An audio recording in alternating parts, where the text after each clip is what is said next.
Hello दोस्तों, मैं सुशील एक बार फिर आपका स्वागत करता हूं आपके अपने YouTube channel the rapid classes for physics में। दोस्तों, आज हम डिस्कस करने जा रहे हैं 11वीं क्लास का एक चैप्टर है मात्रक, मापन और त्रुटि विश्लेषण। उसमें कुछ इंपॉर्टेंट क्वेश्चन होते हैं त्रुटि को लेकर।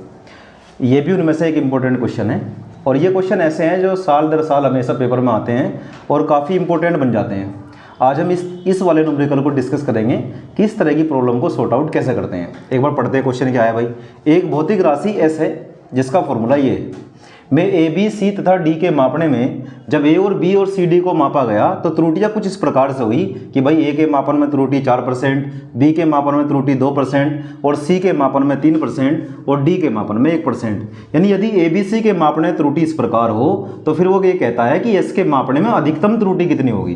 तो एक बार जो दिया है मैं इसको लिख दूँ। उसने दिया है हमें ए के मापन में त्रुटि, ए के मापन में प्रतिशत त्रुटि, ए के मापन में प्रतिशत त्रुटि को हम ऐसे लिखेंगे, ए के मापन में प्रतिशत त्रुटि को लिखते हैं डेल्टा ए बटे ए गुना 100 बराबर जो हमें दिया है वो दिया है 4%। इसी प्रकार बी के मापन में त्रुटि, बी के मापन में प्रतिशत त्रुटि, बी के मापन में प्रतिशत त्रुटि जो हमें देकर रखी है बोर्ड पे वो दी है डेल्टा बी बटे B multiply 100 is equal to दिया है 2%। सी के मापन में प्रतिशत त्रुटि, सी के मापन में प्रतिशत त्रुटि, ये जो मैं लिख रहा हूँ बोर्ड पे ये सब क्वेश्चन में दिया है कि भाई ए बी सी के मापन में त्रुटि इतनी है तो डेल्टा सी बटे सी मल्टीप्लाई 100 ये हमें देकर रखा है 3%। और इसी प्रकार हमें दिया है डी के मापन में प्रतिशत त्रुटि, डी के मापन में प्रतिशत त्रुटि ये भी हमको देकर रखा है भाई कितना है, ये है delta D upon D multiply 100, इसका मान दिया है 1। ऐसा तो हमें क्वेश्चन में देकर रखा है और फिर पूछा क्या है, हमारे से पूछा गया कि एस के मापन में त्रुटि कितनी होगी। तो एस क्या है उसको फॉर्मूले को लाओ। एस बराबर दिया है A square B cube divide by C under root D. तो हम इसकी त्रुटि बनाओगे तो बनेगा डेल्टा एस, ऐसे इधर से लिखो, delta S upon S multiply 100।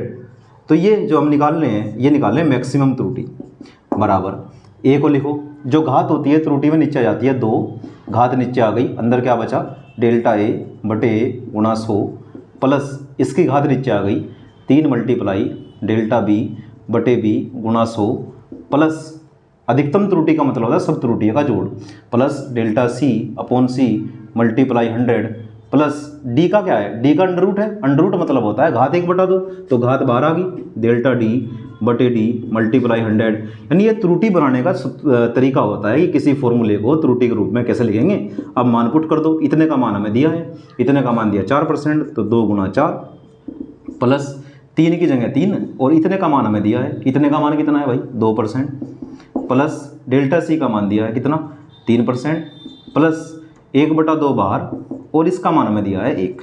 थोड़ा सोल्व करेंगे, 4 दूनी 8, 3 दूनी 6, 3 एकम 3 प्लस 1 बटा 2, 8 और 6 14 और 3 17 प्लस 1 बटा 2 17 प्लस 1 बटा 2 को 0.5 लिख सकते हैं तो 17.5% आंसर। यानी ये भी एक न्यूमेरिकल था जिसको हमने डिस्कस किया। काफ़ी इंपॉर्टेंट सवाल है, इस तरह के न्यूमेरिकल बहुत सारे बनते हैं, साल दर साल पेपर में आते हैं। इस वीडियो को ध्यान से देखना और प्रयास करना इस तरह के और भी न्यूमेरिकल करने का। आज की वीडियो में इतना ही काफ़ी है, मिलते हैं नेक्स्ट वीडियो में। Thanks for watching.